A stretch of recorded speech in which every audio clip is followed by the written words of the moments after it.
Hello and good evening, everyone. We welcome you to the Capitol Center as we get set for another presentation of women's basketball here on the Capitol Sports Network.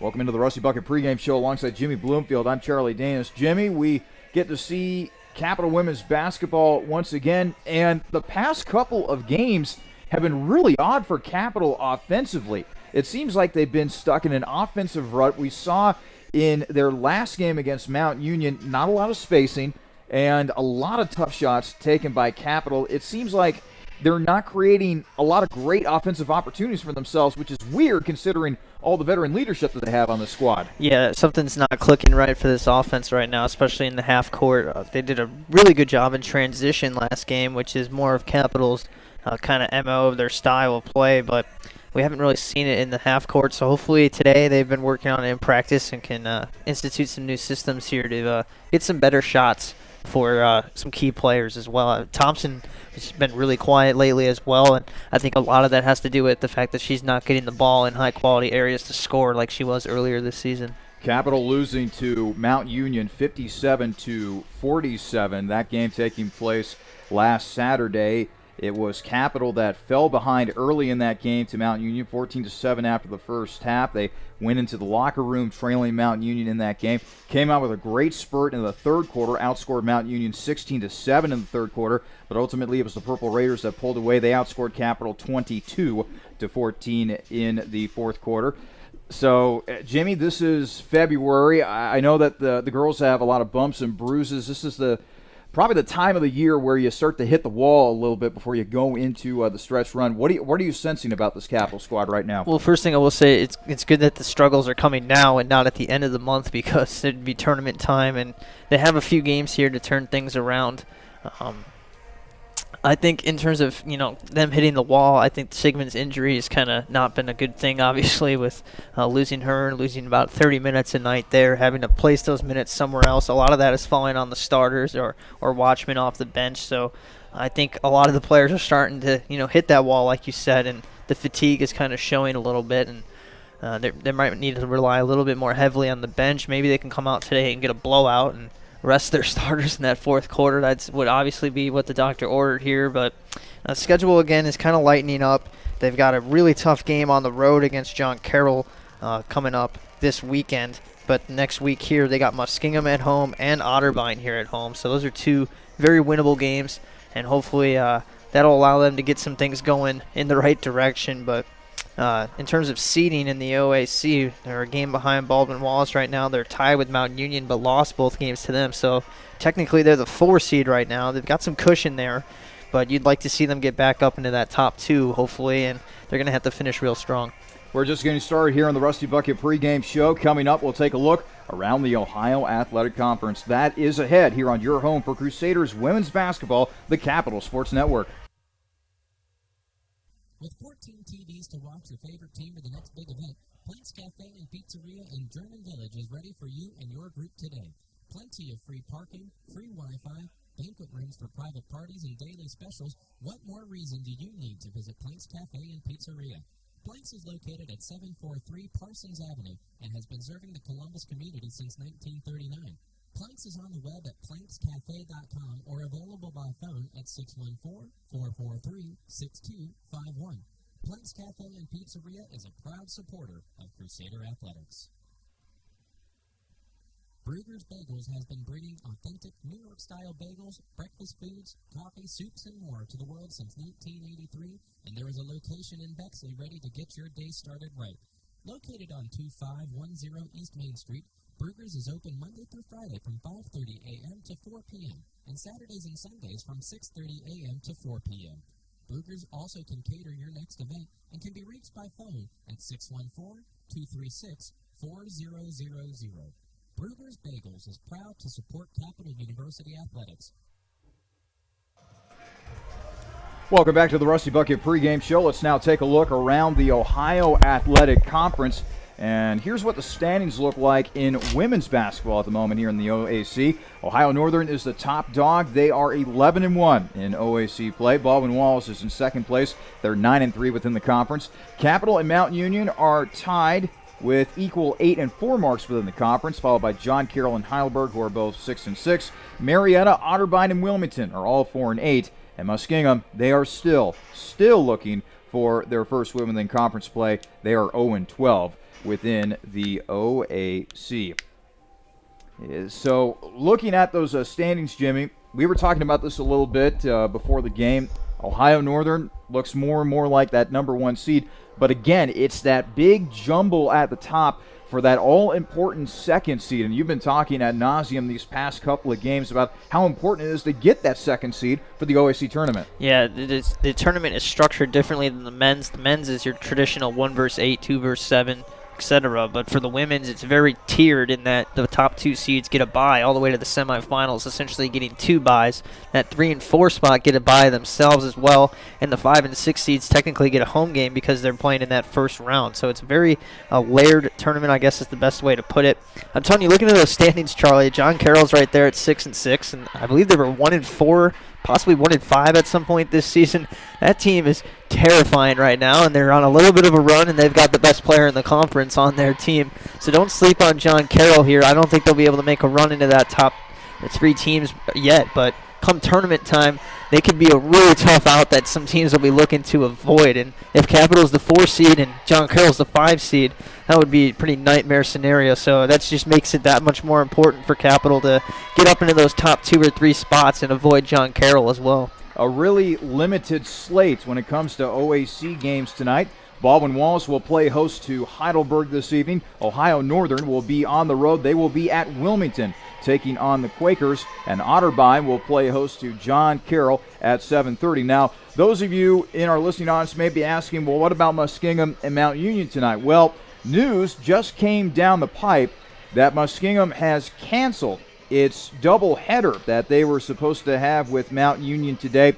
And what's strange about that, Jimmy, is that no apparent reason has been given. You can't pin the excuse on snow since it's been an absolutely gorgeous day throughout the state of Ohio. And from what I understand, nothing too serious happened in Muskingum today.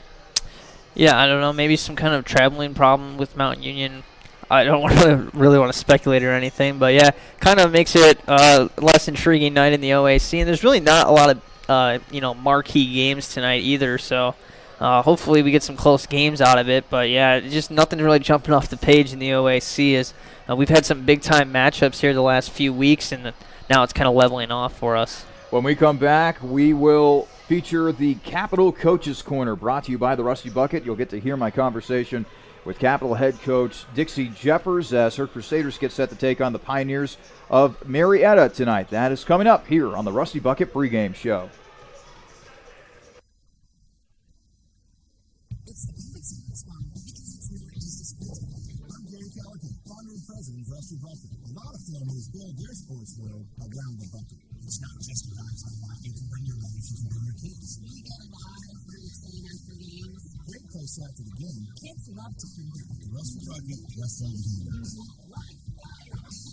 The Rusty Bucket is a proud supporter of the Capital Crusaders. Visit us on LinkedIn at 2158 East Main Street and grab life by the bucket. OSU Sports Medicine is a proud supporter of Crusader student-athletes by providing sports health services for Capital University athletics and student health services. Through the work and care of team physicians and athletic trainers, it's the team behind your team. For all fans, if you're looking to improve your physical performance, recover from an injury, or stay active for a lifetime, the experts at Ohio State Sports Medicine are there for you. Visit sportsmedicine.osu.edu or call 366-4332.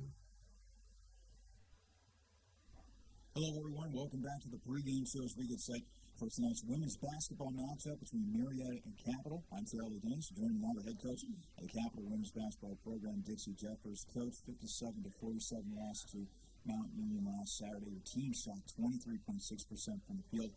And some of the things that I was noticing about your team, there wasn't a whole lot of spacing on offense, and a lot of tough shots were taken by your team. A lot of turnaround jumpers, more than I'm more accustomed to seeing with your squad. What do you think of it? Well, I have to agree with you. I watched it live just like you did, and I'm still wondering if I was in a nightmare. So, it happens sometimes. I mean, I watched Kentucky and Kansas play the other night. Like, that was the most ugliest men's game I've ever watched. So, scenario, when you're dealing with 18 to 22-year-old young people, you never know what you're going to get. I think Forrest Gump had it right when he says, like a box of chocolates, you just don't know what you're going to get. So, with that being said, did you work the team hard this week? Did you give them space? What was the mode of work leading up this game? We're a veteran team, and we know what we're supposed to do.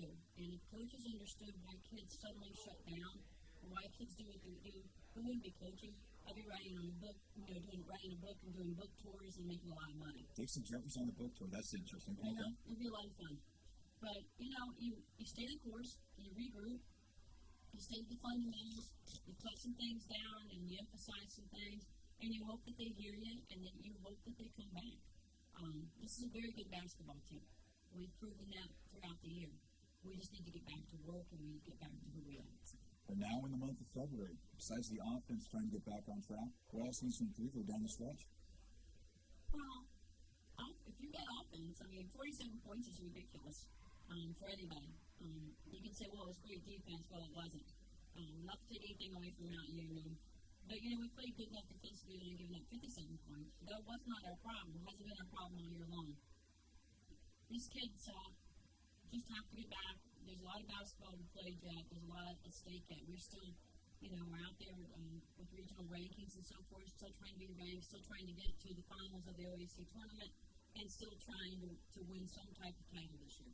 We're talking with Dixie Jeffers here on the pregame show. Capital taking on Marietta tonight. Coach, the Pioneers, 10-9 overall, 4-8 in OAC play. Very young team last year, so a year older, a year wiser. Hopefully down there at Marietta. You took on Marietta earlier this year, 67-59 overtime win, so they gave you all that you can handle. How has Marietta improved from last year to this year? They have some key kids. They have some kids that can shoot it. They're quick. They're athletic. They do a lot of they close you from the defensive side of things. A lot of problems because they're coming down the middle at you and so forth.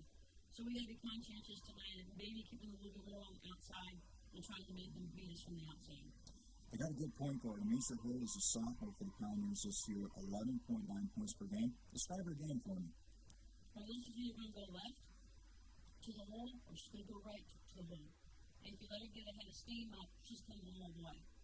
So you either got to get in the zone to say you're not going to go left and right and you're going to shoot me out from the outside, or you got to go ahead and attack her really early into the defensive set with 9 feet. There are also two other players that have really stood out for the Pioneers this year. Brooke Horst, who's a guard, 9.4 points per game, and also a freshman forward that they have in Corey Burkhart, 9.1 points per game and 8.8 rebounds per game, so nearly double-double machine every night. Those two players will probably present some challenges for your squad, I assume. Forge just needs a lot of room to shoot. The kid had a D2 scholarship, turned it down to go to Marietta. Her mother played at Marietta, was an All-American, one of the best players I've seen play in this conference. So she doesn't need a lot of room to get a shot off, so we're going to pay a lot of attention to Brooke Forge. And what about Burkhart? Burkhart, if we have to double her inside, we'll double her inside. She's still a freshman. You never know what a freshman's going to do. If she starts to go out, we'll make some game adjustments with her. We're going to have to make game adjustments anyway, and hopefully we're going to make them make some game adjustments. Before I let you go, Coach, how will a fast start help your team? Was that needed tonight, or you just wanting just a complete game? A fast start's usually our MO. It's been our MO up until the last 2 games. Why we're not coming out locked I have no idea. I guarantee you it's not the lock of the head coach trying to tell them to come out of that room. That will be re-emphasized tonight, and hopefully it'll work. All right, Coach, good luck against the Pioneers tonight. Thanks, Charlie. I'm Head Coach Dixie Jeffers joining us here on the pregame show. Much more coming up after these words. I wanted to fly. They said I couldn't. So I built a plane and a spaceship. Then I went to the moon. I invented jazz, hip-hop, rock and roll. Some called it noise.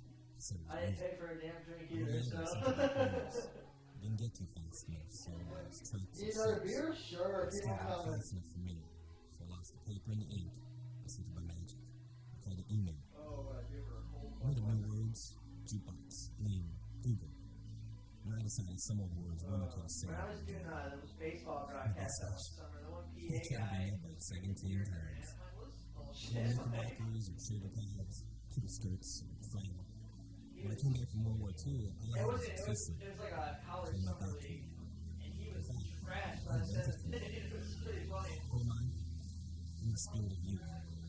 It's my job to move the world forward. Pepsi. Every generation refreshes the world. Welcome back to the Rusty Bucket pregame show as we get set for tonight's women's basketball matchup between Marietta and Capital. Speaking of Capital, let's set the table for the Crusaders. This is brought to you by Pepsi. Live for now. As we mentioned at the top of the pregame show, the last couple of games for Capital have been anything but pretty, particularly on the offensive side for the Crusaders. Case in point, Jimmy, that last game they played on Saturday, a 57-47 loss to Mount Union.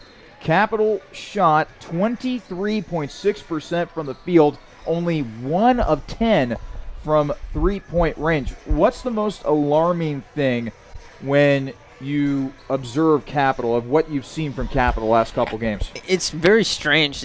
They don't look like the same team they've looked like all year. They go through these stretches where they're pretty inconsistent offensively, and again, they're just settling for bad shots. They're not finding the ball or getting the ball into high quality spaces. Anything like that is just not happening, and seems like players at sometimes are kind of forcing it, especially when they come out struggling. They really start to force it and try to force the ball into the basket instead of just letting the defense, kind of come to them. And they've been playing some of the better defensive teams in the conference, and maybe that's part of the reason that's happened. And it should open up again today, as Marietta is not as strong defensively as some of the other teams have been going up against. But I think right now, I said this before the Mount Union game too, I believe that it's kind of just them right now. They've got to worry about themselves and not worry about the defense that they're playing against, and get the ball into more quality situations for them to make some shots and really feed their playmakers as well. It just seems like it's really stagnant offensively right now, and there's not a lot of excitement, not a lot of movement. And the only time they're really scoring is when they're getting the ball in transition and at the free throw line as well. Luckily, they've been doing a nice job at the free throw line all season. That's kept them in games. But the only time I really remember them scoring off of some isolation or anything like that was when Simone Gage had a couple of step-back jump shots. But I don't think you want to live and die with that. We were talking during our Periscope interview, something new that we've been doing before the pregame show even starts, about how the team really misses Shelby Sigmund, not only because of her defensive prowess, but also the fact that there were games where she would go off for 15, 17 points. She could be that spark offensively. Now with Sigmund out of the picture, Jimmy, because of injury, I feel like everybody's now pressing all of a sudden on Capital. Do you agree? Yeah, I think what happened was players got kind of comfortable in the roles that they were in, and then Sigmund went out, and everybody's roles started to change again, and everyone's trying to kind of find themselves. I think the biggest example is Annika Watchman, who already is changing roles as it is, as she was playing it as more of a scorer in high school, I believe Dixie said after that one interview, and was playing off the ball a lot. Now she's kind of playing some points, some off the ball, and they've been asking her to really be a stopper defensively for them, and she was comfortable in that role off the bench. She would chip in every now and then with some points offensively, and now that Sigmund is out, they need someone to fill in for that defense, which she's done a fine job. She did a great job on Annie Boba, by the way, against Mountain Union, actually outscoring Boba, but she's kind of forcing everything offensively right now because she's trying to pick up that slack for Sigmund. And same kind of thing with some different players. I don't mean to single Watchman out. I think she's done a great job this year, but she's just playing a different role than usual. The starters are logging way more minutes than usual. Some starters are taking more shots than they usually might. And the thing about Sigmund was she was kind of that player that no one really game plans for, that have so many other options offensively that Sigmund can kind of creep open and find herself open, and people will just let her have it, whatever. And she has those games where she'll shoot the ball twice, or she'll have the games where she scores 20 points. So not having that little safety net, I guess, is the best way to put it. And everyone's kind of trying to find their new role. It's going to be really interesting when she does come back. Hopefully she is able to come back soon enough so that everyone can kind of get readjusted back into their old roles, because I think that's what's kind of happening right now. And it's something you can't really practice in practice. You got to have that kind of game situation and everyone kind of playing in their roles, and it's just not where it is right now. It's very confusing for the players, I assume. In the meantime, Capital will have to still soldier on without Ms. Sigmund. They will have to do so against Marietta tonight. We'll talk more about the Pioneers as we continue to roll along here on the Rusty Bucket pregame show. Just as fresh as its pizza, Donato's is fresh off of its 50th anniversary and still serving the Columbus area with pride. Now introducing online ordering, Donato's Pizza is ready for your order at any time from anywhere. Donato's also features a gluten-free menu and will even cater your next big event. Donato's Pizza in Bexley is located at 2800 East Main Street and is available by phone at 614-235-4477. Donato's Pizza, proud supporter of Capital Crusader Athletics. This is a message for all those MBA seekers out there. For the junior exec who'd rather be senior, for the VP yearning to be CEO, and for everyone who covers up not just a profession, but a passion. Capital University's MBA program is built exclusively for professionals, experienced faculty, flexible schedules, and classmates you'll soon consider colleagues. Learn more at capital.edu/MBA. The Capital University MBA, for those driven to do more. We're back here on the Rusty Bucket pregame show. Now it's time to set the table for Capital's opponent tonight, that being the Pioneers of Marietta, brought to you by Capital Dining Services. Jimmy, Marietta gave Capital all that it could handle back on January the 13th. It was a 67-59 win for the Crusaders. Took overtime to win that game at Marietta. This is a much better Marietta squad this year than it was at this time last year. Yeah, like you said, they took Capital to overtime, so it was a pretty interesting game last time on the road.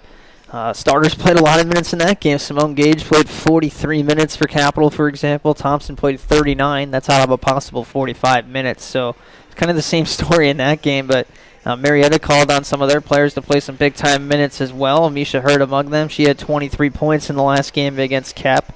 And they've got a nice little core that they're starting to build around here for Marietta, a team that is currently 7th right now in the standings. So in a three-way battle with Otterbein and Wilmington for the last 2 spots in the tournament. They could be a tough out in that first-round game. They have not played very well on the road, though, Charlie. They did have an upset over Baldwin-Wallace this season, which came pretty surprising to me, winning that game on the road against Baldwin-Wallace 68-60. But other than that, they lost to Wilmington on the road and Heidelberg on the road in close games. Another close loss at home to Mount Union. They're being a little bit more competitive, but the numbers that kind of are the games that kind of jump out at me: 23-point blowout loss on the road against Otterbein, as well as a 92-49 loss on the road against Ohio Northern. So they've had some bad appearances on the road. They've played some tough games on the road, so we'll see which one of those two teams comes to play here today.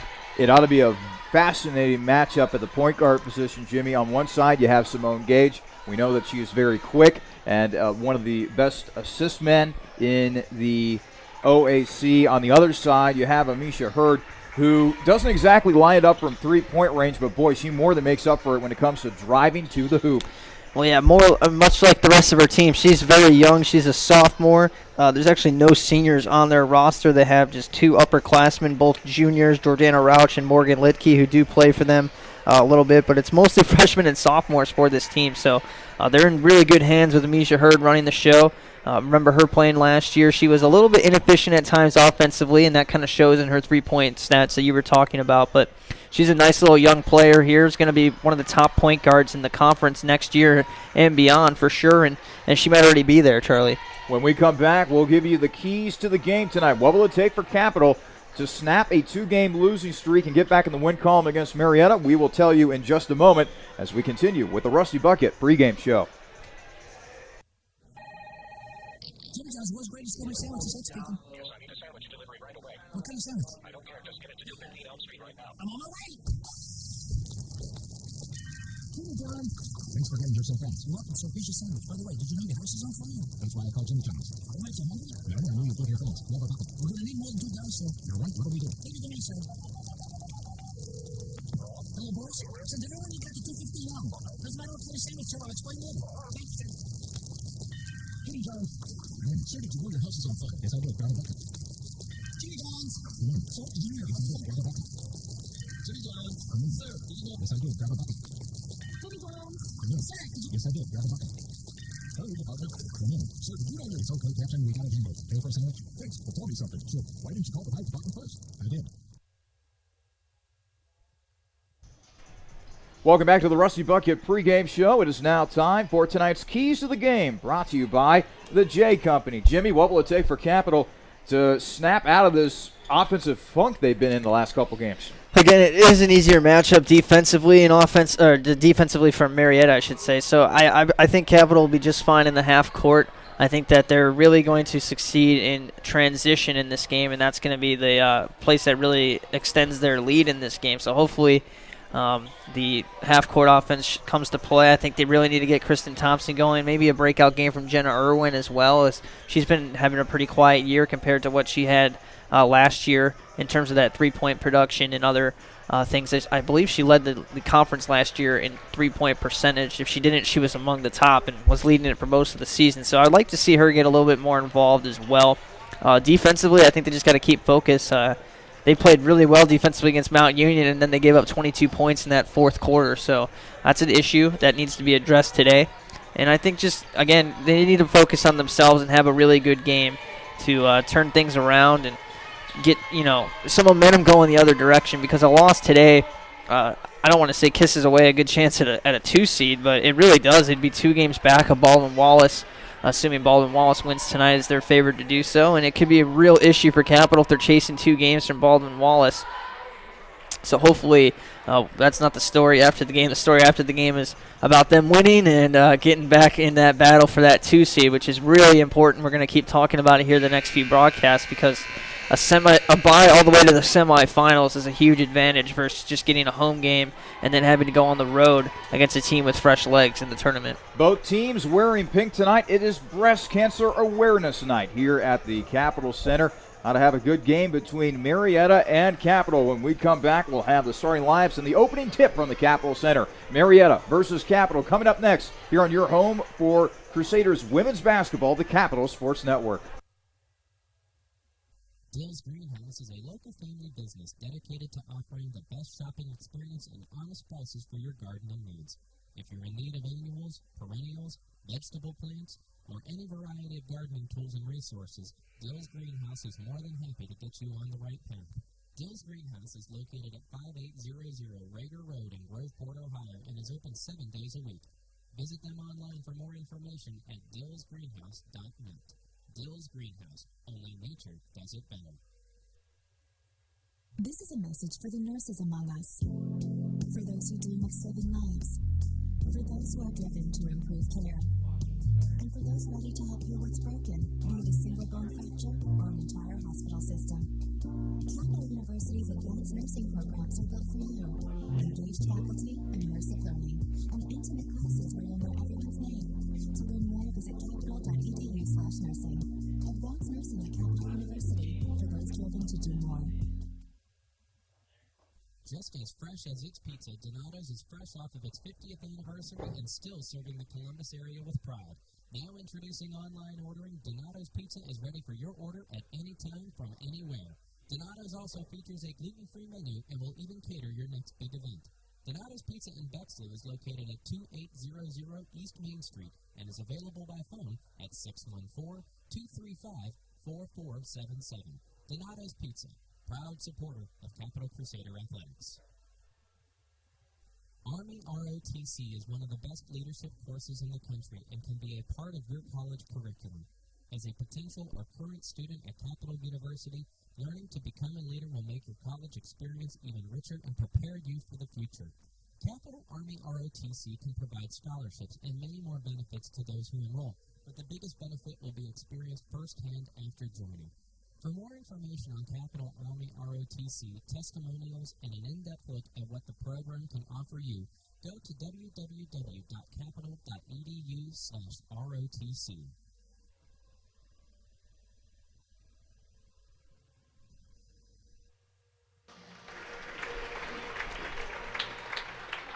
The national anthem has been played, which means that we are ready for basketball here at the Capital Center. Hello again, everyone. Alongside Jimmy Bloomfield, I'm Charlie Danis. This is women's basketball here on the Capital Sports Network. Tonight, Capital taking on the Pioneers of Marietta College. Let's now get you the starting lineups for both teams, brought to you by Dill's Greenhouse. Only nature does it better. First for Marietta, at guard, the 5'3" sophomore from Zanesville, Ohio, number 3, Amisha Hurd. Also at guard will be the 5'5" sophomore From Londonderry, Ohio, number 2, Megan Dixon. Also at guard will be the 5'7" sophomore from Beverly, Ohio, number 14, Brooke Borich. At guard will be the 5'7" junior from Lowell, Ohio, number 24, Morgan Litke. And finally, the 5'9" freshman from Zanesville, Ohio. She will play forward in this game. Her number is 40, and her name is Corey Burkhart. The head coach for Marietta is Stacia Schreider. Meanwhile, for Capital, the Crusaders have shaken up the starting lineup tonight. At guard will be the 5'6" sophomore from Upper Arlington, Ohio, number 5, Annika Watchman.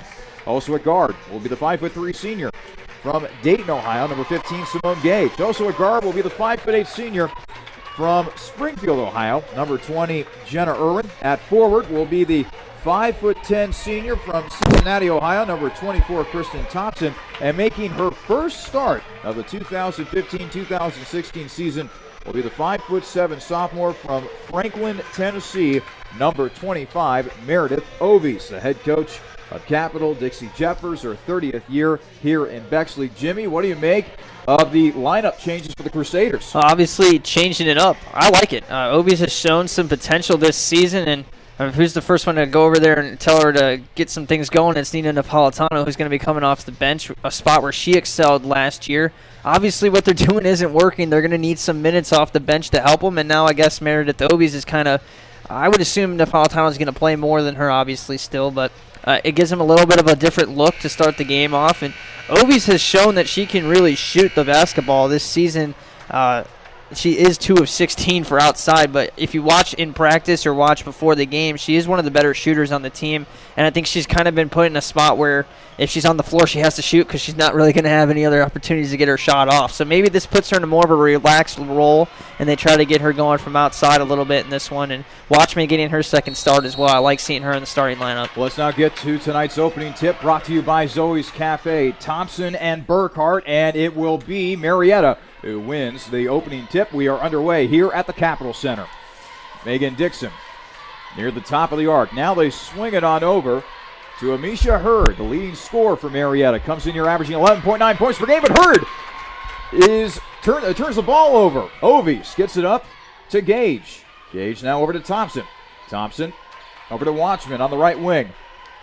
Watchman now swings it over to Irwin inside the Thompson on the left block. KT will swing it on back out to Simone. Flew up and in, and she was fouled. Simone Gage will head to the free throw line to try to complete the three-point play.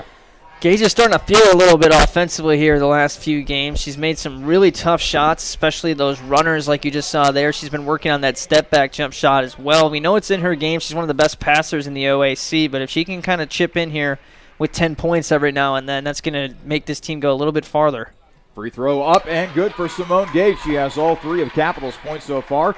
Capital out to a 3-0 lead. 9:25 to go in the first quarter. Megan Dixon passes off to Litke. Now it's back in the hands of Dixon. Back to Litke. Dixon on the right wing.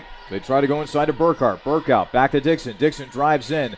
Back to Burkhart. 8 seconds on the shot clock. Marietta swings it around once again to Hurd this time. Amisha Hurd drives in and gets the bucket to roll down. It's a 3-2 lead for Capital now. Both point guards penetrating early in this game. You're going to see a lot of that. See Capital go to Thompson. She had a big game against Marietta the first time. 17 points, 14 rebounds. They don't really have anyone that can match up with her one-on-one. Irwin to Gage inside the KT. KT goes to work and misses the layup, but Watchman with an offensive board. Back out to Ovies. And now back out to Simone Gage. Capital will reset in the half court. They might have the best rebounding guards in the OAC here. Thompson back out to Ovies for 3, and that is nowhere even close. But Gage gets the offensive board. Nice bounce pass inside to a wide open KT for 2. Second chance points will kill you, and third point chance will kill you even more. It is Capital 5, Marietta 2. 8:09 remaining in the first quarter. Marietta back with the basketball. Dixon goes inside to Burkhart. Burkhart loses it, and Thompson comes up with a steal. KT across half court. Bounces over to Simone Gage. Gage down the court. Back out to Meredith Ovies. Ovies jumper is good for the Tennessee native. Yeah, she's getting that ball in a much better spot for her to be able to shoot the basketball. Again, she's not trying to force shots up. She's playing much more comfortably. I think that first shot might have been a little bit of jitters, but that second one was right on. Three-pointer on the way. No good for Dixon. Batted around. And Gage eventually comes away with a rebound. She'll push it ahead to a wide open Irwin, who finishes at the other end. And now a timeout will be taken by Marietta. A fast start is always good for your team, especially when you're playing at home. That's what's happening with Capital right now. Let's take a timeout. 7:29 remaining in the first quarter. Capital 9 at Marietta 2 here on your home for Crusaders women's basketball, the Capital Sports Network. When looking for great food at low price, be sure to visit Peking Dynasty on the corner of Livingston and Sheridan, right near the Capital University campus. Peking Dynasty has a large selection of Chinese food and sushi, along with great-tasting chicken and beef selections that can please any appetite. In addition, Capital University students receive discounts with a valid ID any day of the week. That's Peking Dynasty on the corner of Livingston and Sheridan, right near the Capital campus, where we are proud to say, Go Cap! 7:26 remaining in the first quarter. Capital out to a 9-2 lead over Marietta. Litke, and now over to Hurd. Back to Litke, top of the arc. Now it's in the hands of Megan Dixon on the left wing. Thought about a jumper, did Burkhart. Almost had it stolen away, but gets it back out to Dixon. Now it's over to Litke again. 6 seconds on the shot clock. Litke over to Hurd. Now over to Dixon. Inside to Burkhart. Burkout. Turnaround Jay. No good. And the rebound is corralled by Kristen Thompson. Capital's gone to a 2-3 zone defensively, and I'm not surprised by that they're changing it up defensively too. Jumper is good for Jenna Irwin. Nice job running the floor by Simone Gage, finding the open Irwin for 2. It's Capital 11, Marietta 2. Now this is more like it when it comes to Capital offense. Yeah, interesting that Gage is playing as kind of a wing in the zone. It's a zone that's 2-3, but it doesn't really matter where you are in the zone.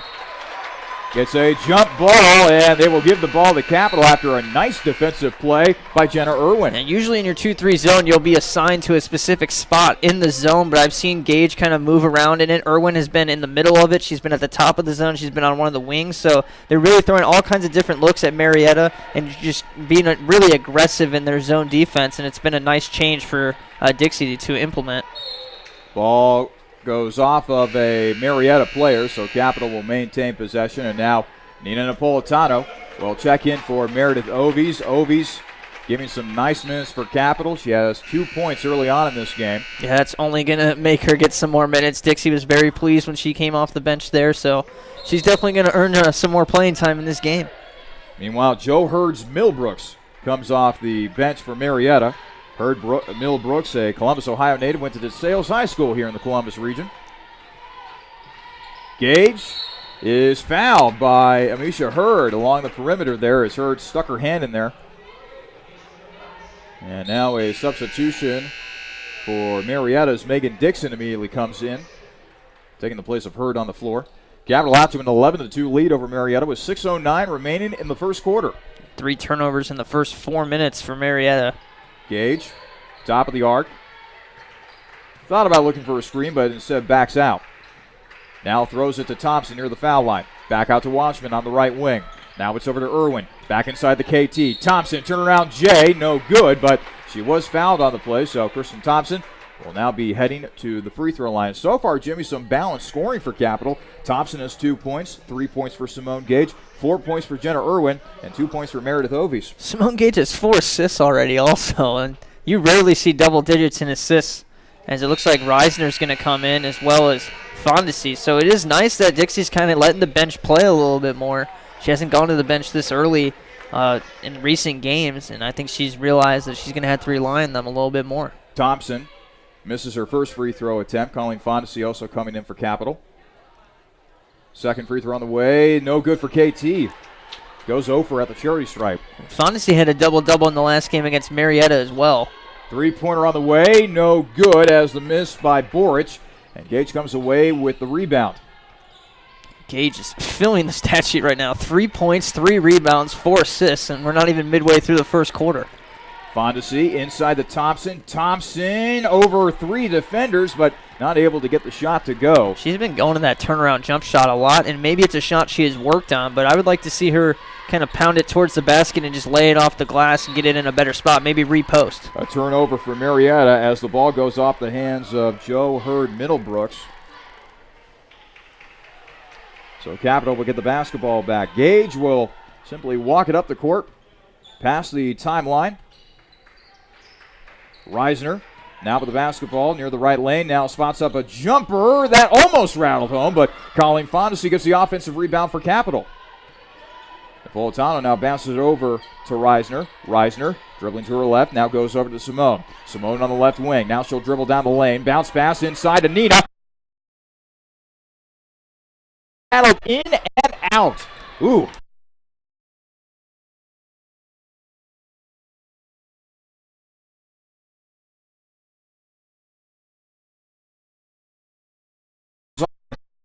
Now a member of the Pioneers, Marietta. It's now an 11-4 lead for Capital. Coming up on 4.5 to play here in the first quarter. Nina behind the back pass to Colleen. Colleen was not ready for that pass, and it leads to a turnover. Boric now running the point for Marietta. Passes it off to Megan Dixon. Inside to Hurd Middlebrooks. Now it's back out to Boric, and now an offensive foul is going to be called against Marietta. I think Joe Hurd Middlebrooks got a little too excited there with a Capital player engaging her offensively, and that's what led to the turnover. You see Boric wanting to shoot. She only had 5 points in the first matchup this season, but last year had double digits in both of their matchups with Capital, including a game where she knocked down 3 threes, so definitely someone to keep an eye on from outside. Napolitano on the left wing. She'll dribble on in. Nina inside finds KT. KT not able to finish at close range. Offensive rebound. Her second shot is blocked by Jenna Anderson. I think that first shot might have gotten a piece of it also from behind. It kind of had some weird spin on it as it came out of her hand. Three-pointer on the way. That is no good for Roush. And it goes out of bounds. It will be Capital basketball. Capital got away with one there. I think Reisner punched that ball out of bounds. Might have caught the hand of Hurd Middlebrooks on the way out, but it didn't look like it did. And now Annika Watchman will come into the game for Capital, taking the place of Simone Gage. Gage with a very impressive stat line so far. 3 points, 4 assists, and 3 rebounds. Yeah, get a triple-double maybe. Hey. A little bit early for that. Nina Napolitano driving in. Has the ball batted away at the last moment, and now Marietta's in the break. Jumper now, and that is no good, but the shooter, Brooke Boric, was fouled by Reisner. So now Boric will head to the free throw line. Capital getting off to a hot start offensively to start this game, but... yeah, it's gone stagnant. Yeah. They haven't scored in over 3 minutes. So now Boric will head to the free throw line. First shot on the way, no good for Boric. Boric on the season, 79.1% free throw shooter. I believe Capital started this game shooting 5 for 7, and they're all the way down to 5 for 12 now. That means they've missed their last 5 during this 3-minute scoring drought. Jenna Irwin back in for Capital, and Corey Burkhart back in for Marietta. Second free throw good. It's an 11-5 lead for Capital with 3:15 to play in the first quarter. Here's a unit we really haven't seen. Ovi's out there with Reisner and Watchman and Fondesi. Really 4 bench players. Obviously, Watchman getting the start and Ovi's getting the start today, but technically bench players. Ovi's for 3. That's no good. Reisner, offensive rebound, and the putback is good. And Marietta, that's what's killing them right now, these second chance points. They're playing a 2-3 zone, and when you're in a 2-3 zone, you're really susceptible to both an outside shot and offensive rebounding. And a traveling violation called against Marietta as Jordana Rouse, the 5'8" junior from Fleming, Ohio, took one too many steps. And they're also almost overshifting in that zone because we've seen a couple of occasions, Thompson had a wide open layup earlier, that they're just leaving players alone under the basket because there's so much rotation going on, and then the rebounds happen. Reisner finds a bucket inside. Nice feed from the outside by Colleen Fondesi. And then again, they just switched to a zone, from a zone to a man-to-man. You got a 5'10" Reisner guarded by a 5'7" Boric. That's an easy mismatch. Capital 15, Marietta 5. Wild shot. Reisner comes away with the ball for Capital. Look at her having a nice game now. She's up to 4 points, couple boards for her. Colleen Fondesi, top of the arc, trying to dribble in near the foul line. She's cut off. Back out to Irwin. Irwin Back to Fondesi. Colleen passes it over to Reisner, now on the left wing. 12 seconds on the shot clock. Reisner inside, finds Watchman. Watchman finish miss at the rim. That's just poor defense. No one picks up Watchman on the backdoor cut. And it looked like they were kind of in a man, kind of in a zone. The Pioneers don't really know what they're doing defensively right now. It's a good timeout. 2:03 remain in the first quarter. It's Capital 17 and Marietta 5 here on your home for Crusaders women's basketball, the Capital Sports Network. It's the perfect sports bar because it's not just a sports bar. I'm Gary Calico, founder and president of Rusty Bucket. A lot of families build their sports world around the bucket. It's not just a guy's home. You can bring your wife, you can bring your kids. You get a lot of groups and activities. Great place after the game. Kids love to come here. The Rusty Bucket, West St. John. The Rusty Bucket is a proud supporter of the Capital Crusaders. Visit us at location at 2158 East Main Street and grab life by the bucket. 2:03 remaining in the first quarter. Capital with a big lead over Marietta, 17-5 here at the Capital Center alongside Jimmy Bloomfield. I'm Charlie Danis. This is a presentation of women's basketball here on the Capital Sports Network. Jimmy, on the one hand, Capital's offense has been looking great, a lot more spacing and a lot more easier buckets, but on the other side, boy, Marietta's missing a lot of defensive assignments. Yeah, the offense, I don't know if it's being that great right now for Capital, but they're just finding open looks under the basket, which was one of our keys to this game. So give the offense some credit. But Marietta, like you said, they really need to figure themselves out defensively right now. They go inside to Ashley Barker, who has checked in recently for Marietta. Now back inside to Burkhart. Burkout, 15-footer, no good. And Colleen had the rebound, gives it up, and it's a putback for Corey Burkhart. Just a bad break there. Team started heading up the court because it hit Fondesi's hands. Capital 17, Marietta 7. 1:25 remain in the first quarter. A drive inside by Ovies, and a traveling violation is going to be called against Meredith. By the way, good to see Meredith getting some playing time, and I think she's responded beautifully so far. Yeah, like I said, I think she's kind of again, she's shooting 2 for 16 from outside this season. I think she's just kind of forcing shots up when she's in the game. She knows she's only going to be in the game for a minute or two, so she's got to get her shot up. Now she's playing much more relaxed. They go inside to Burkhart. Burkhart misses the shot, but she's fouled. So now Corey Burkhart, the 5'9" freshman from Zanesville, Ohio, will head to the free throw line. She got hit with the foul there, but that was good rotation, picking up the post player there. That's how you're supposed to run the zone. That's what Marietta has not been doing, that rotation. They've been over-rotating, not sticking with their assignments. Second foul on Capital this quarter, 4 on Marietta so far in this first quarter. So Ovies now checks out. Coming back in is Kristen Thompson. Also checking out is Reisner, and coming back in is Simone Gage. Reisner had a really good couple minutes there as well. That was a player that you and I both said we'd like to see some more minutes for her, and they kind of disappeared. She'd been playing a lot over the last 5 or 6 games, excluding the last 2 or 3 when she hasn't been playing as much, and now it looks like she's starting to get more minutes again. Burkhart makes the free throw, and another open basket below the rim. Again, it is Watchman. The assist going to Colleen Fondesi. And give her some credit, Charlie. She's obviously not the tallest player, but she's battling down low. Every game she's getting some good rebounds for them, and now starting to get some baskets on backdoor cuts. Jumper is an air ball by Jordana Rausch. Picking it up is Thompson. Now they push it ahead to Watchman, and Watchman was trying to make a bounce pass, but it bounces right into the hands of Nikki Mack. Yeah, I think that one went a little bit too far out in front of her. Nikki Mackey, excuse me.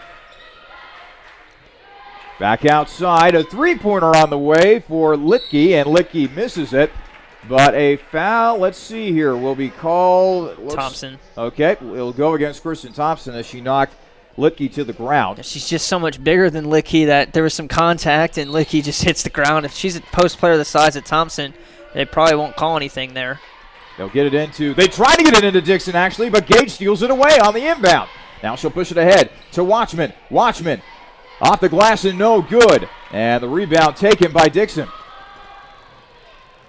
8 seconds, 7 seconds, 6 seconds here for Marietta. Gage pokes it away. Irwin gets it ahead to Simone. Simone will get it off. It's good if it goes, and it is good! Off the glass and in for Simone Gage. What a start and what a finish for Capital in this first quarter. At the end of one, it is Capital 21, Marietta 8 here on your home for women's basketball, the Capital Sports Network. Don't Don't settle for a tasteless pizza after the game when Anthony's Pizzeria is right in your neighborhood, serving up the best East Coast-style pie with their own fresh dough made daily. Family-owned and Bexley proud, Anthony's offers the best subs on the block, as well as fresh calzones and stromboli, and Anthony's Pizza has been voted #1 on Pleasant Ridge. Dine in or carry out, Anthony's is easy to find at 602 Pleasant Ridge, adjacent to the Capital University Athletic Complex. And as easy as dialing 231-6628 to order the best. 231-6628, Anthony's Pizzeria. With 14 TVs to watch your favorite team at the next big event, Plants Cafe and Pizzeria in German Village is ready for you and your group today. Plenty of free parking, free Wi-Fi, banquet rooms for private parties, and daily specials. What more reason do you need to visit Plants Cafe and Pizzeria? Plants is located at 743 Parsons Avenue and has been serving the Columbus community since 1939. Plants is on the web at plankscafe.com or available by phone at 614-443-6251. Plants Cafe and Pizzeria is a proud supporter of Crusader Athletics. We are underway here in the second quarter at the Capital Center. Capital leading Marietta 21-8. Another turnover forced by the Capital defense. Irwin pushes it to Napolitano. No, over to Simone. Simone will bounce it into KT. Thompson across the court to Irwin. Back inside to Fondesi. Colleen off the glass and in. Colleen Fondesi. It's now 23-8. Capital with a big lead over Marietta. 9:25 remaining in the fourth quarter. Long jumper, that's no good. But the offensive rebound comes out to Litke. Now they go back inside to Barker. Barker, turnaround Jay, no good. And the offensive rebound, that's no good for Burkhardt. It goes out of bounds, and it will be Marietta basketball. A couple substitutions now for Marietta. Joe Hurd Middlebrooks and Brooke Borich come in for the Pioneers. Marietta shot 25% from the field in that first quarter. Meanwhile, Capital shot 55% from the field. Jumper, and that is good. Off the set play by Brooke Borich. It's now a 23-10 lead for Capital. 9:04 remain in the second quarter. Napolitano on the left wing, dribbling to her right. Now passes off to Fondesi. Fondesi dribbling in near the foul line. Colleen will now set a jumper up, and that's no good. Irwin with the offensive rebound, and the putback is good.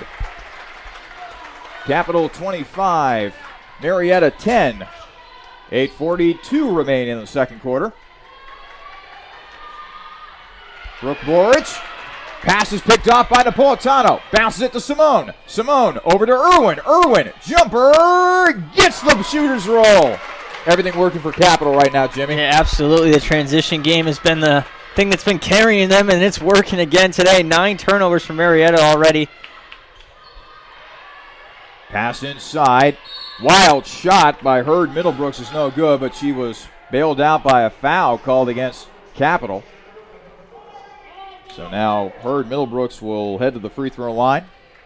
Former DeSales product here in the Columbus area. Sorry, Jimmy. Sorry, Troy. 56% for Capital from the field. Marietta at just 28%, and they've shot 9 less field goals as well, in large part because of their 10 turnovers. First free throw for Hurd Middlebrooks is no good. Coming back into the ballgame is Corey Burkhart. And coming back into the ballgame for Capital is Aaron Reisner. So now Hurd Middlebrooks heads to the free throw line once again. Second shot is good this time. It's a 27-11 lead for Capital. 8:12 remaining in the second quarter.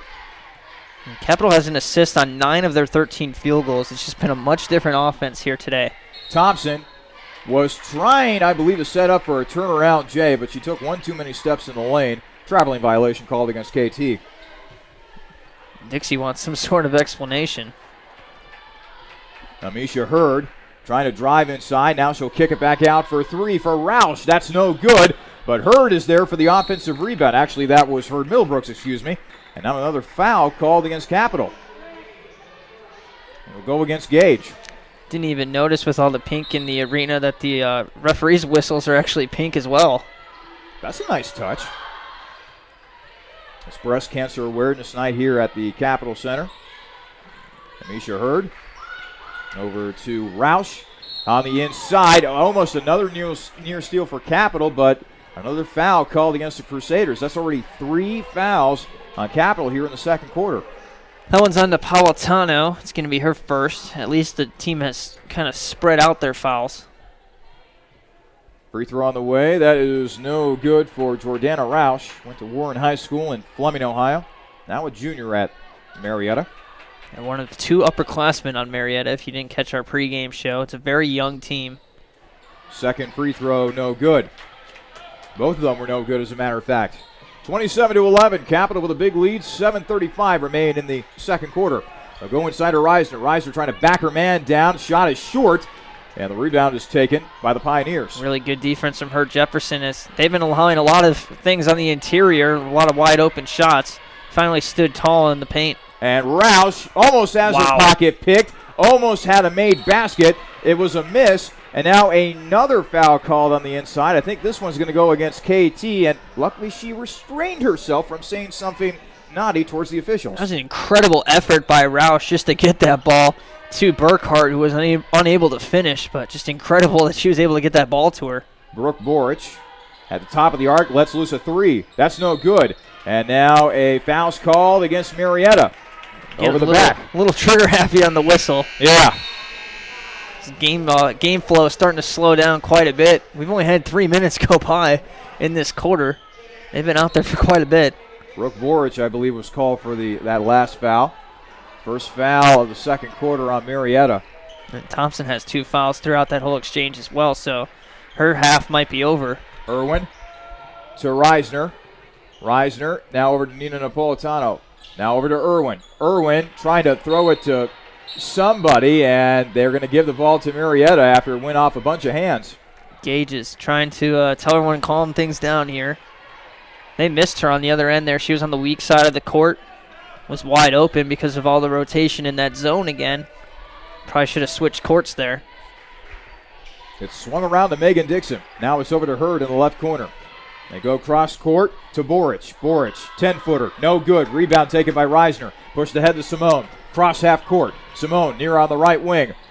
Kicks it over to Napolitano. Napolitano on the inside. Flutter in the lane. No good for Nina. And the rebound taken by Corey Burkhart of Marietta. Now Marietta coming back at it. Kick ball called against Capital. Marietta maintains possession.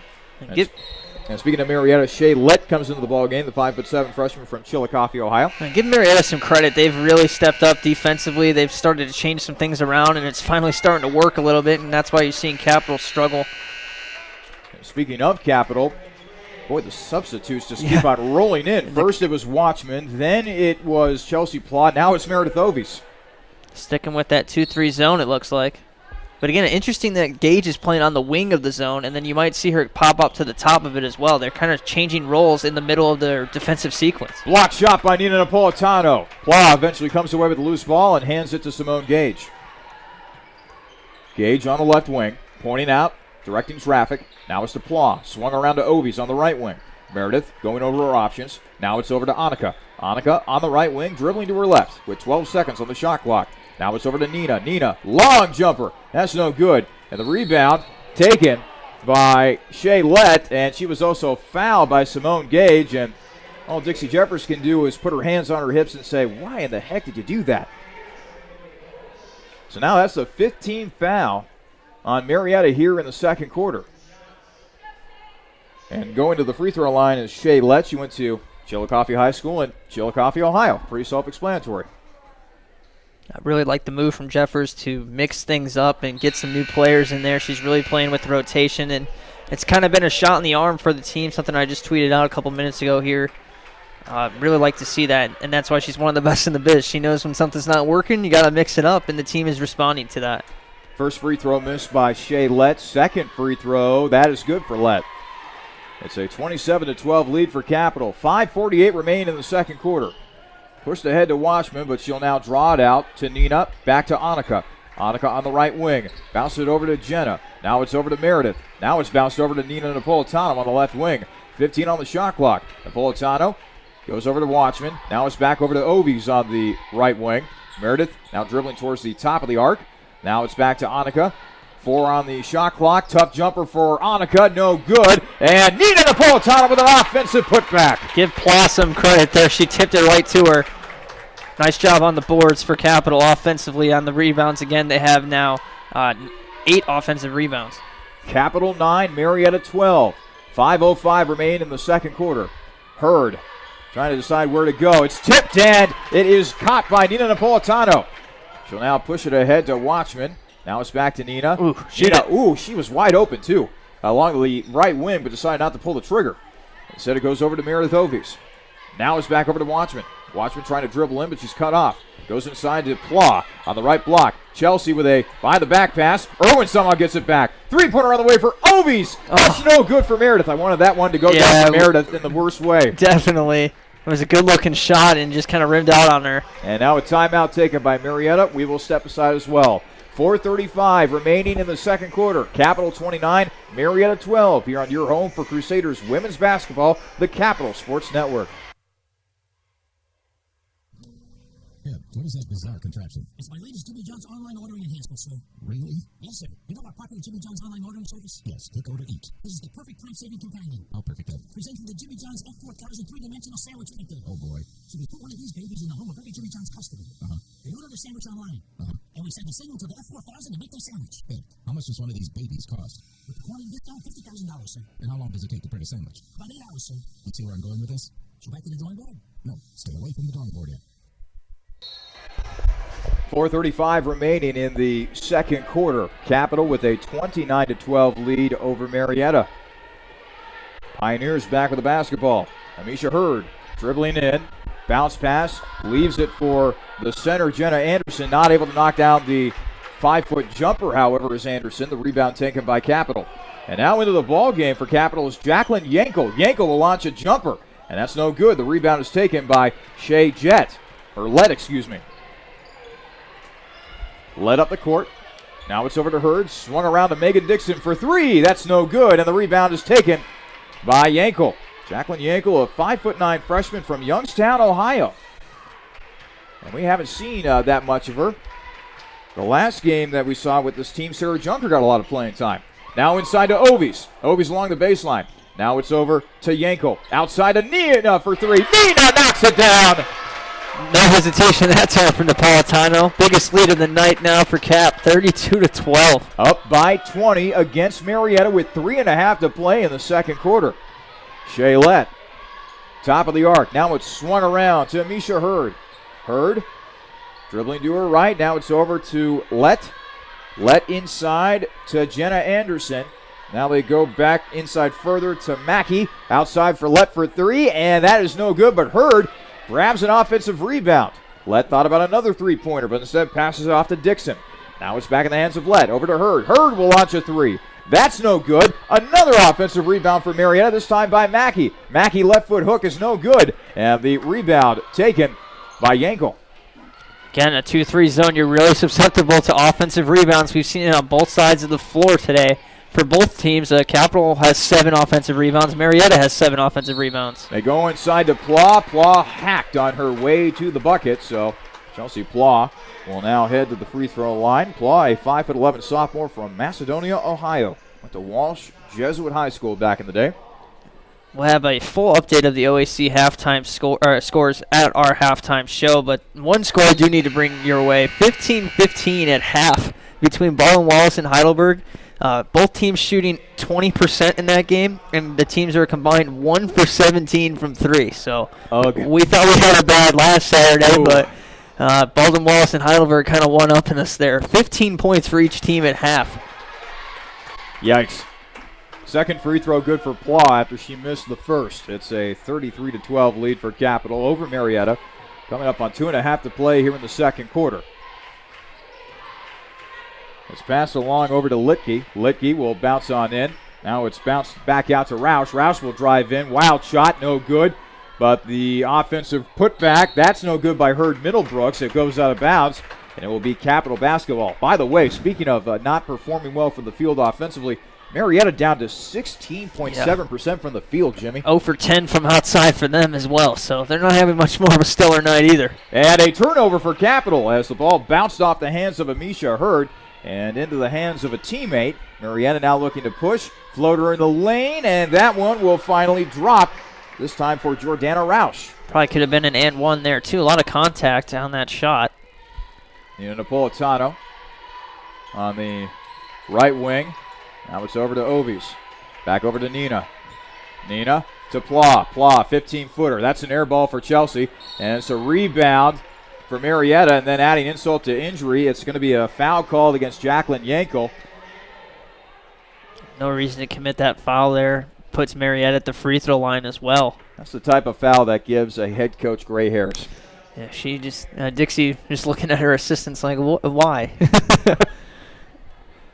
So now Marietta back at the free throw line. By the way, 5 fouls on Capital here in the second quarter. So Marietta will be shooting free throws the rest of the way here. And they haven't done anything with them tonight. They're 4 for 11 at the free throw line. Under 40%. Second free throw on the way. It's good. And now a timeout's going to be taken by Capital. We will step aside once again. 1:41 remaining in the second quarter. Capital 33, Marietta 15 here on your home for Crusaders women's basketball, the Capital Sports Network. Brugger's Bagels has been bringing authentic New York-style bagels, breakfast foods, coffee, soups, and more to the world since 1983, and there is a location in Bexley ready to get your day started right. Located on 2510 East Main Street, Brugger's is open Monday through Friday from 5:30 a.m. to 4 p.m. and Saturdays and Sundays from 6:30 a.m. to 4 p.m. Brugger's also can cater your next event and can be reached by phone at 614-236-4000. Brugger's Bagels is proud to support Capital University Athletics. 1:40 remaining in the second quarter. Capital with a 33-15 lead. A foul's going to be called against Marietta. Only their third foul of the second quarter. Coming in for Marietta is Ashley Barker, the 5'8" sophomore from Mogadore, Ohio. Capital also inserted Watchman, Reisner, and Fondesi on that last little timeout. Boy, Capital just continues to dig deep into their bench tonight. Yeah, Dixie walked over to the three of them right before they came in, and they've been sitting with each other on the bench, so starting to get that chemistry up a little bit with those three at least. Napolitano on the right wing, swung all the way around to Reisner. Reisner will dribble in. Tough shot. Reisner not able to get it to go. But once again, Annika Watchman comes out with an offensive rebound. I got to shoot, though. It didn't hit the rim. 2 seconds on the shot clock. Reisner will shoot it, and that was an air ball. It goes into the hands of a Marietta player, Brooke Borich. Borich pushing it. Shot up, and good for Brooke Borich. That was impressive. Borich is a nice little player they've got here. 54 seconds and counting here in the second quarter. Capital with a 33-17 lead over Marietta. Watchman on the right wing, dribbling to her left. Now bounces it over to Colleen. Colleen passes it off to Reisner. Now it's over to Nina. 11 seconds on the shot clock. Three-pointer on the way for Irwin. Jenna knocks it through. Irwin very quietly, Charlie, is 5 for 5 shooting, 11 points. We've been waiting for a breakout game for her. And you're right. It has been a quiet night for Irwin, but she's been getting it done. And now a turnover here as Nina Napolitano comes away with the loose ball. 18 seconds and counting, and now Capital can hold for the last shot of the half. Yeah, they pull back for that last shot. They had 3-on-1, though, on that transition. I think you'd rather just see him go for the bucket. Reisner now over to Watchman. 7 seconds, 6 seconds, 5 seconds. Nina now with the basketball. She'll dribble in. Back out to Colleen. Colleen will launch a jumper off the glass. That's no good. And that is how the first half will end. At the end of the first half, it's Capital 36, Marietta 17. And coming up, we will have the Anthony's Pizzeria halftime show for you. We'll take a look at scores across the OAC and take a look at these stats from the first half of play. Again, it is Capital leading Marietta 36-17 here on your home for Crusaders women's basketball, the Capital Sports Network. Don't settle for a tasteless pizza after the game when Anthony's Pizzeria is right in your neighborhood, serving up the best East Coast-style pie with their own fresh dough made daily. Family-owned and Bexley proud, Anthony's offers the best subs on the block, as well as fresh calzones and stromboli, and Anthony's Pizza has been voted #1 on Pleasant Ridge. Dine in or carry out, Anthony's is easy to find at 602 Pleasant Ridge, adjacent to the Capital University Athletic Complex, and as easy as dialing 231-6628 to order the best. 231-6628, Anthony's Pizzeria. Brugger's Bagels has been bringing authentic New York-style bagels, breakfast foods, coffee, soups, and more to the world since 1983, and there is a location in Bexley ready to get your day started right. Located on 2510 East Main Street, Brugger's is open Monday through Friday from 5:30 a.m. to 4 p.m., and Saturdays and Sundays from 6:30 a.m. to 4 p.m. Brugger's also can cater your next event and can be reached by phone at 614-236-4000. Brugger's Bagels is proud to support Capital University Athletics. I wanted to fly. I said I couldn't. So I built a plane and a spaceship. Then I went to the moon. I invented jazz, hip-hop, rock and roll. Some called it noise. I said it was music. I wrote a letter and sent it by ponies. It didn't get too fast enough, so I used trucks and ships. But still, they weren't fast enough for me. So I lost the paper and the ink. I sent it by magic. I called it email. I made up new words: jukebox, bling, Google. And I decided some of the words weren't okay to say ever again. The bus station. I tried to bring that back 17 times. I wore knickerbockers and shoulder pads, poodle skirts, and flannel. When I came back from World War II, all I had was a t-shirt. So I made that cool. In fact, I invented cool. Who am I? I'm the spirit of youth. It's my job to move the world forward. Pepsi. Every generation refreshes the world. Jimmy John's world's greatest gourmet sandwiches, Ed speaking. Yes, I need a sandwich delivery right away. What kind of sandwich? I don't care. Just get it to 215 Elm Street right now. I'm on my way. Jimmy John. Thanks for getting here so fast. You're welcome, sir. Here's your sandwich. By the way, did you know the house is on fire? That's why I called Jimmy John's. Fireman's in hungry? No, I knew you'd build your fence. Grab a bucket. We're going to need more than two guys, sir. You're right. What do we do? Leave it to me, sir. Hello, boss. Since everybody got to 215 now. Doesn't matter what's in the sandwich, sir. I'll explain later. Thanks, sir. Jimmy John. Sir, did you know your house is on fire? Yes, I did. Grab a bucket. Jimmy John's. Sir, did you know your house is on fire? Grab a bucket. Jimmy John's. Sir, did you know? Yes, I did. Grab a bucket. Jimmy John's. Sir, did you? Yes, I did. Grab a bucket. Hello, partner. Come in. Sir, did you know your... It's okay, Captain. We got it handled. Care for a sandwich? Thanks, but tell me something. Sure. Why didn't you call the fight?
Jenna Irwin had 11 points in that first half, a perfect field, 1 for 1 from three-point range, also has 2 rebounds in this game.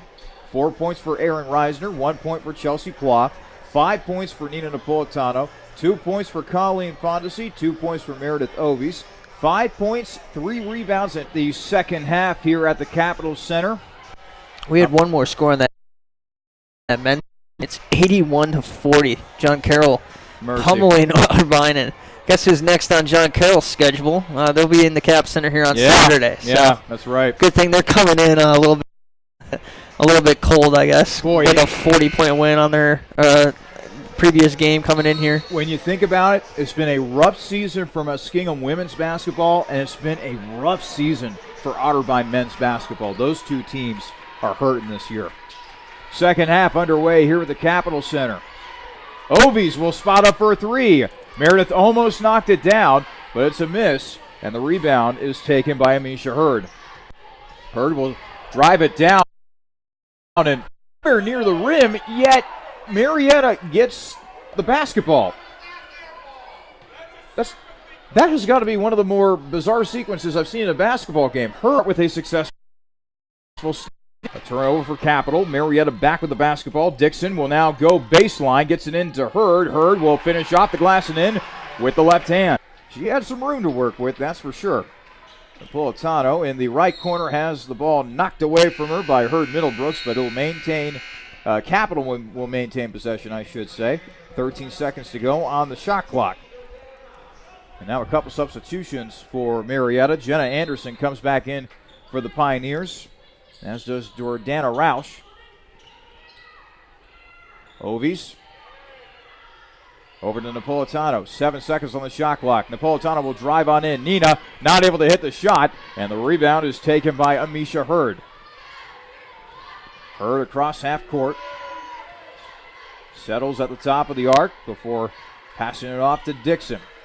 Now they go inside to Hurd Middlebrooks. Hurd Middlebrooks with a turnaround J. That's no good. And Nina Napolitano comes away with the rebound. Under 6 to play here in the fourth quarter. They feed it ahead to Reisner. Reisner fouled by Joe Hurd Middlesbrook. Blah, blah, blah. Yeah, it's quite a mouthful. So now Gage. Along the baseline, will inbound it to Nina. Now back to Simone Gage as Capitol just continues to run some clock. Gage on the right wing. Gets a screen from Thompson. Over to Ovies. Ovies will launch a jumper. And Meredith will knock it down. You can see the confidence starting to build more and more with Meredith Ovies, Jimmy. Yeah, it would be really important to get her going. And again, she is one of the team's best shooters. It doesn't show on the stat sheet, but again, getting that confidence up, she can really light it up. And there's a reason that she's in the starting lineup. Dixie knows that she can shoot. Amisha Hurd being guarded by Reisner. They get it into Anderson. Anderson, turnaround J, will rattle home. Jenna Anderson, a Columbus, Ohio native, former Thomas Worthington Cardinal, back in her high school days.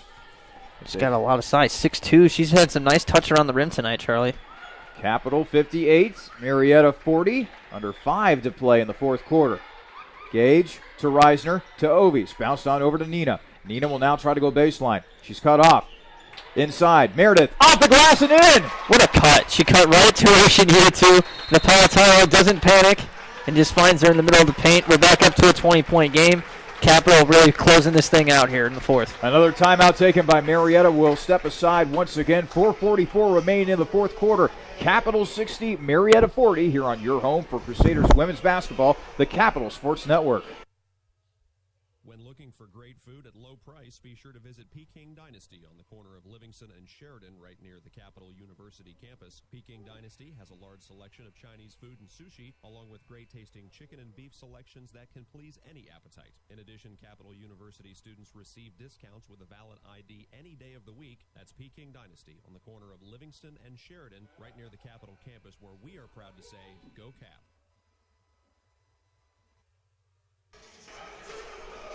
4:44 remaining in the fourth quarter. Capitol with a comfortable 60-40 lead over Marietta at the Capitol Center.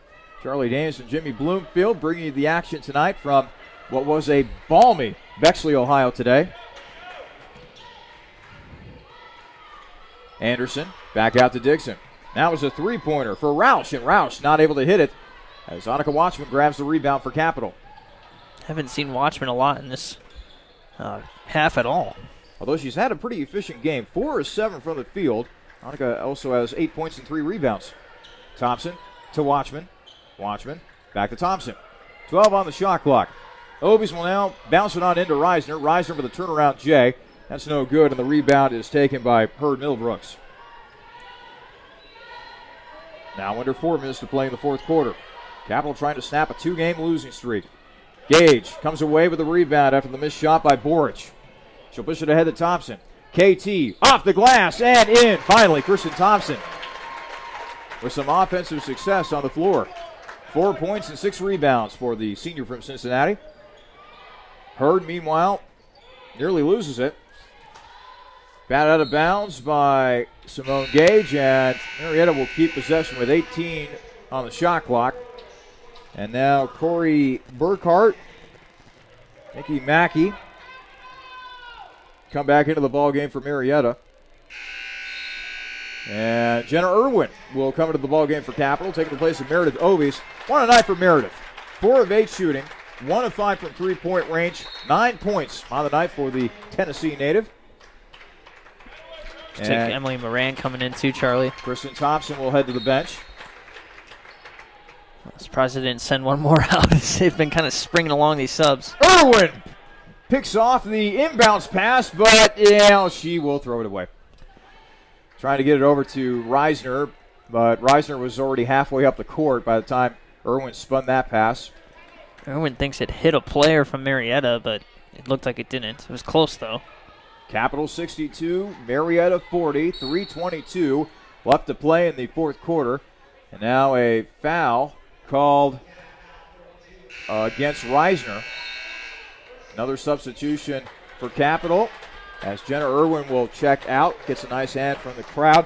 And in comes Brittany Gross, a 5'7" junior from Signet, Ohio. And now Gross gets a pass off of a steal, trying to lay it up and in, but the ball was knocked out of her hands before she could put it up near the hoop. Luckily, Capital will keep possession. It was an awful inbound pass put over ahead of everybody. Gross had an open court. Gross will get the inbounds from Watchman. Now it's over to Gage as Capital just continues to run clock. Up comfortably by 22 against Marietta with 3:09 to play. And now another foul called, this time against Marietta. The foul will go against Jordana Roush. Third foul on Marietta here in this quarter. Gage will now inbound it from the baseline once again.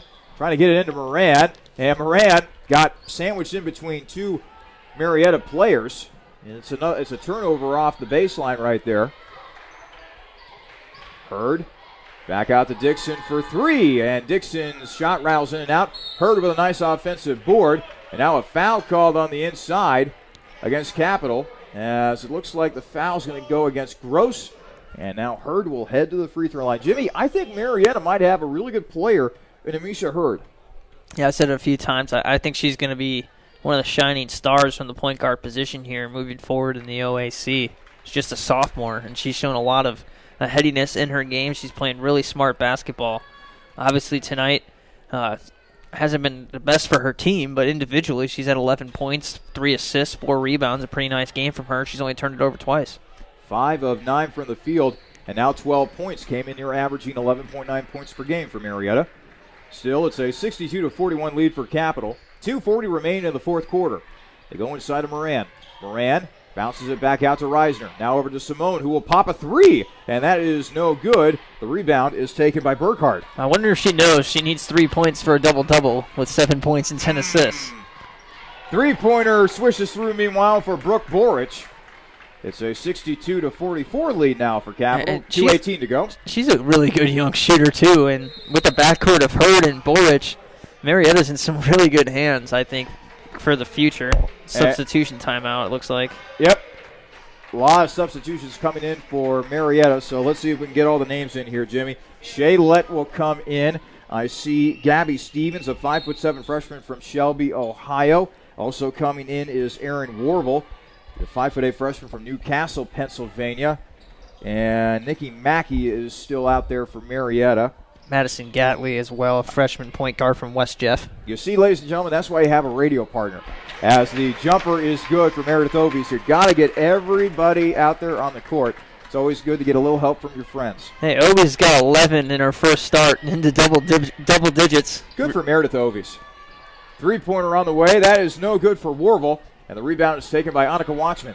1:42 remaining in the fourth quarter. Capital looks to be well on their way to breaking a 2-game losing streak, getting a win here tonight against Marietta. And they found like a new gear, it seems like, with all these different rotations that they're throwing out there. We saw last year Dixie kind of went to a platoon system at the time in the middle of the year and then went back to kind of the 7-man rotation that she had, and maybe this is what we're seeing. Again, just mixing up the rotation so that she's got some fresh legs come the end of February. And now Meredith Ovies comes away with a steal. She'll go across half court. 1:07 to play in regulation, and more substitutions will be coming in for Capital, it seems. Jacqueline Yankel, also Sarah Junker. And then let's see here. Morgan Bailey will check in, the 5'10" freshman from Belleville, Ohio. And I think there was one more substitution that was made out there. Aha, Emily Ondo, the 5'9" freshman from Pittsburgh, Pennsylvania. Inbound in the basketball there. Gets it into Gross. Now it's over to Yankel. Yankel to Ondo. Back to Yankel. Yankel on the right wing, driving towards the hoop. Puts up the shot and just misses it. It rattles in and out as Marietta takes the rebound. It's fed ahead to Let. Let is fouled on the play by Ondo. A little 12-on-12 action, by the way. Let and Ondo wearing the same number. So Let will now head to the free throw line, a 5'7" freshman from Chillicothe, Ohio. These group of girls from both sides probably will be battling it out on the court 3 or 4 years from now, so a little bit of a preview in the future here. Both teams have a ton of freshmen out there. One more substitution. Melissa Veerman, 5'11" sophomore from Powell, Ohio, checks in for Capital. Let's second free throw is good. 64-45. Capital with the big lead. 41 seconds to go in regulation. Ondo, the Pittsburgh, Pennsylvania native, to Bailey. Now back to Ondo on the left wing. Ondo will dribble in, floater in the lane. That is no good. Rebound taken by Yankel. Back out to Ondo. Ondo long jumper, and Ondo swishes it through. 66-45. Capital with a 22-point lead. 20 seconds remaining in regulation. Let out to Stevens for 3. That is no good. It's tapped around. Stevens gets her own offensive board. 11 seconds to go. Let for 3. That one will switch through for Shaylette. Stay tuned for the post game. We've got some interesting scores to pass along. You won't want to miss out. Capital 66. Marietta 48. Capital will simply hold the ball, and that will be that. Final score tonight from the Capital Center. Capital 66. Marietta 48. Coming up, we will have, for your listening pleasure, the Peking Dynasty postgame show, as Jimmy alluded to. Some very interesting scores around the OAC, so we'll get you caught up with all the action around the conference. And we'll also have time to talk with Capital head coach Dixie Jeffers. That's all coming up here on the Peking Dynasty postgame show. Again, our final score, Capital 66, Marietta 48.